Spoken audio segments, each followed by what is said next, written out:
রাজবাড়ি বাবু ভাই, সে আমার ফ্রেন্ড। তার নার্সারিতে যা দেখছি, তার বাগানে যা দেখছি যে আঙুর অনেক ইনশাল্লাহ ধরছে, এবং আমি খাইছি এবং ফ্রেন্ডের সাথে নিয়ে যাও ঘুরছি, এবং সবাই খুব ভালো বলছে। এই নিয়ে আমি একটা উদ্যোগ নিলাম যে আঙুর চাষ ইনশাল্লাহ বাংলাদেশে হয় নাকি, আমি একটু দেখি কী অবস্থা। এখন দেখছি গত বছর আমি গাছ রোপণ করছি, কিন্তু ১ বছর আল্লাহর মধ্যে ভালো ফল আছে, এবং এখনো ফুল পাকে নাই। তা মানুষ খাইছে, খাওয়ার পরে বললে যে না ইনশাল্লাহ যথেষ্ট সুস্বাদু। ঠিক আছে, যথেষ্ট সুস্বাদু। তা আমার পরিকল্পনা আছে আগামী বছর আমি আর ৩ বিঘে আঙুরের চাষ করব, এবং এখান যে ফসলটা আমাদের দেশের জন্য ভালো, এবং শর্ট টাইমে, যেমন একটা গাছ লাগালে ৪ বছর ৫ বছর ওয়েটিংয়ে থাকতে হয় ফল পাওয়ার জন্য, আর ৮ মাস ১০ মাসে আল্লাহর রহমতে এরা ফল দেয়।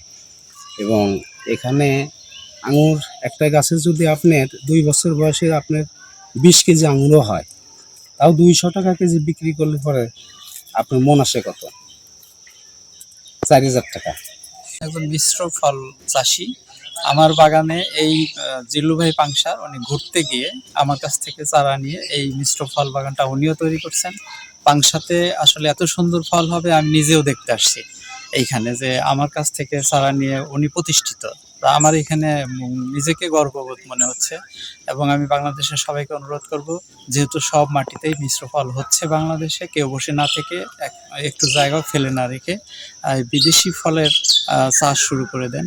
আমাদের এই দেশে যদি এই বিদেশি ফল উৎপাদন করে আমরা খেতে পারি, তাহলে অবশ্যই বিষমুক্ত খেতে পারবো, আমরা ভালো থাকবো, এবং দেশের বেকারত্ব দূর হবে। এবং বৈদেশিক বিদেশে যে আমাদের প্রতি বছর টাকা চলে যায় এই ফলগুলো আমদানি করতে, সেগুলো বন্ধ হবে, আমাদের একটা টাকাও বিদেশে যাবে না। কমলা, এই দার্জিলিং কমলা আর কি, এগুলো এলাকায় সম্ভব। হ্যাঁ, এলাকায় সম্ভব, এবং দেশে রপ্তানি যে আমদানি যে ফল পিছনে যে ব্যয় হতো, ওই টাকাটা দেশের টাকা দেশেই থাকবে, এবং বাংলাদেশের আবহাওয়ার সঙ্গে সামঞ্জস্যপূর্ণ এই ফল চাষ।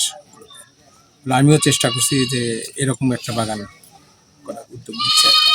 আঙুর বাগানটা আসলে মূলত আমরা তো সবাই দেখতে আসছি, এই জন্যে আমি শুনলাম যে এখানে একটা আঙুর বাগান করছে। আমি আসছি পাংশা থেকে, আমার ভালো লাগার কারণে আমি দেখতে আসছি। আমার কাছে আমি নিজেও করতে চাচ্ছি, তো বড় ভাইয়ের কাছ থেকে পরামর্শ নিলাম।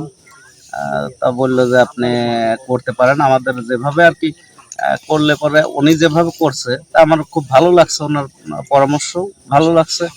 আজকে এখানে গত বছর আমরা অল্প কিছু পাইছিলাম, এবার ইনশাল্লাহ তার চেয়ে বেশি, আগামীতে আরও বেশি আসবে এই প্রত্যাশাই রাখতেছি।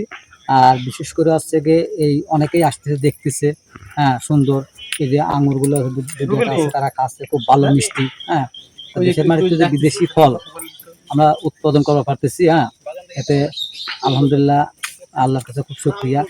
আর আঙ্গুরের যে সমস্যা সেটা আপনারা জানেন যে আঙ্গুরটা হলো টেম্পারেট কান্ট্রি, শীত মৌসুমে যে সমস্ত দেশে হয় ওই সমস্ত দেশে আঙ্গুর ভালো হয়।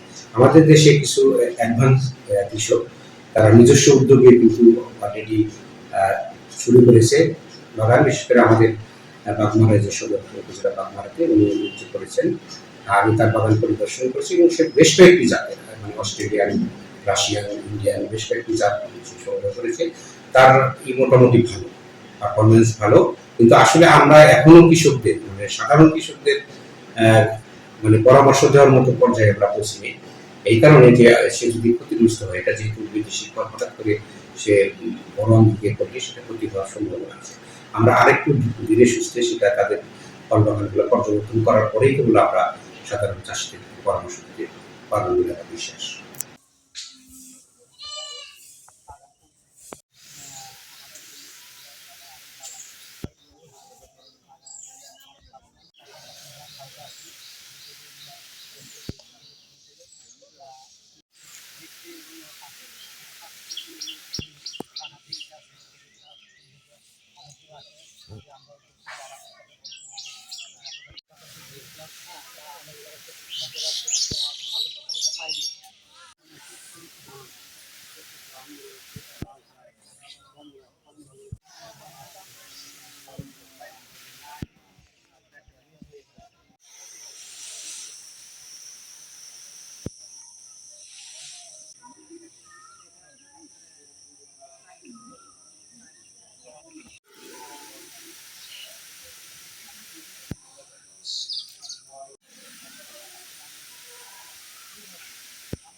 জানি হুম।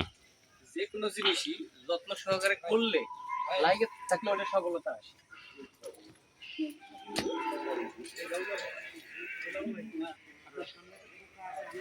অফিসার প্রস্তুতি